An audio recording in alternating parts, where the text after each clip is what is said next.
again, Tipton, one of the co-owners here on Firefly Farm. We are blessed and lucky enough to be taking part in this community composting program this year, and they're helping us construct our composting stuff on our property. And really what this means to me is that it's a way of keeping the phosphorus, the nitrogen, and the other nutrients here on the farm. So it's a way for us to have people experience that full circle of the cycle of, our plants take nutrients out of the ground, they take them home, they eat them, it nourishes them, and then the scraps come back to us to put back into the ground. So we're really keeping that nitrogen and phosphorus here on the farm instead of letting it wander away. And also it's great to engage the community in what we're doing here, and that they can come out here and see the bin and see it happening and see where their scraps are going and where their food's coming from.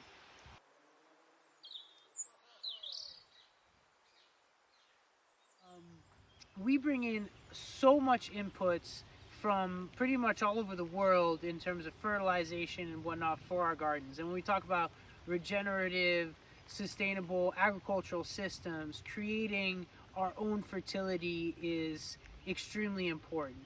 And so being able to take those local food scraps, turn them into compost, and then add that to our garden beds instead of shipping, Chilean nitrate from South America, this will allow us to close the loop and really create a truly regenerative system.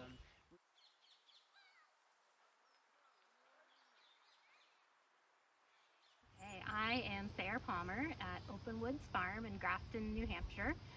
I am really excited about joining the community-based composting project because I'm learning how to compost and I have some amount of confidence in it now, whereas before I felt like it was sort of out of reach. And it's been really nice to have support from the Composting Association of Vermont and other resources throughout this process. And I'm also really excited about involving the community, especially in an underprivileged rural population.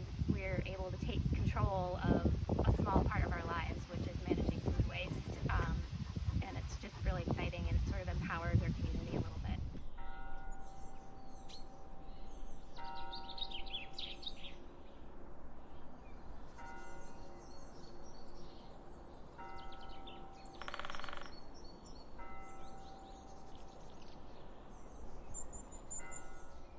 Hi, my name is Liz Fryerman. My pronouns are she, her, hers, and I'm Rachel Fryerman. My pronouns are she, they, and we are co-owners and founders of Highwater Farm in Bartlett, New Hampshire.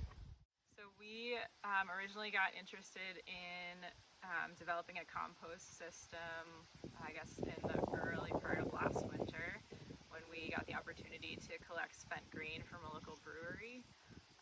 And we were really excited to kind of put some time and energy into building out our compost system so that we could provide more of the nutrients we need for our farm, like ourselves, instead of buying that stuff in. Yeah, we saw it as both economic benefit and also thinking about from a climate perspective, keeping things as localized as possible, and so having things right on the farm, saving that transportation, the fuel costs, all of that. And we also were excited about the community aspect of composting from an educational standpoint as well as a environmental standpoint. We both have backgrounds in education, and one of our goals on the farm is to work with community members to help them better understand where their food comes from and also what goes into growing food. So compost and the nutrients that it provides for our vegetables is a key piece of that. And then the opportunity for folks to be able to contribute to that is really exciting. And then of course it also has the added benefit of keeping food scraps out of landfills and minimizing the waste that is coming from our community. So that was really exciting to us as well.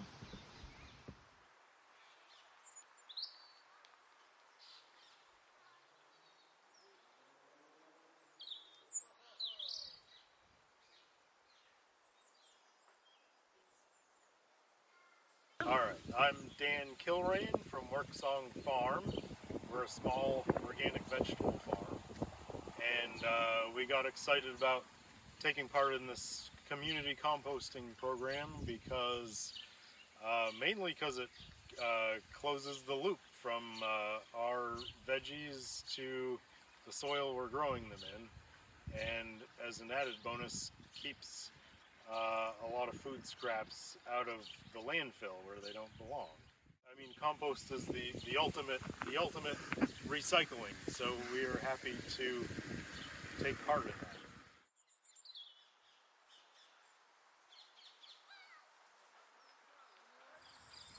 I think community composting is important because it connects people to their local food systems. It diverts waste from landfills.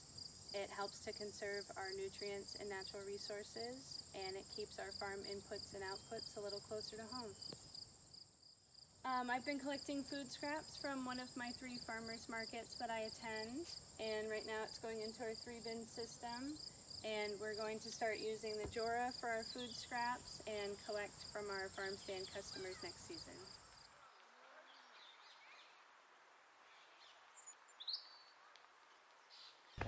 All right.